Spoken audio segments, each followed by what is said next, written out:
வணக்கம் நண்பர்களே, இது உங்கள் கதைகள் தமிழோடு விஜயா டாக்ஸ்.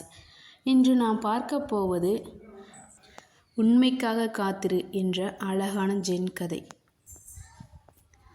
ஒரு நாள் ஒரு மாணவன் தனது குருவிடம் கேட்டான், குருவே, நான் உண்மையை எப்போது காண்பேன்? குரு சிரித்தார். அவர் மெதுவாக சொன்னார், நீ காத்திருக்க கற்றுக்கொண்ட பிறகுதான். அதன் பிறகு அந்த மாணவன் தினமும் தியானம் செய்ய ஆரம்பித்தான். ஒரு நாள், 2 நாள், 1 மாதம், 1 வருடம். ஆனால் அவன் மனதில் ஒரு கேள்வி மட்டும், எப்போ எப்போ எனக்கு உண்மை தெரியும்? ஒரு நாள் அவன் மிகவும் சோர்ந்து குருவிடம் சென்று கேட்டான், குருவே, நான் காத்திருக்க முடியல, எப்போ வரும் இந்த உண்மை? அப்போது குரு அமைதியாக பார்த்து சொன்னார், நீ எப்போ வரும் என்று கேட்காமல் அமைதியாக இருந்த அந்த ஒரு நொடிதான், அதுவே உண்மை. நண்பர்களே, நம்ம வாழ்க்கையில் சில விஷயங்கள் உடனே கிடைக்காது. அவசரத்தை விடும்போது தான் அமைதி வரும். அமைதியில் தான் உண்மை தெரியும். இந்த கதை உங்களுக்கு பிடிச்சிருந்தா லைக், ஷேர் பண்ணுங்கள்.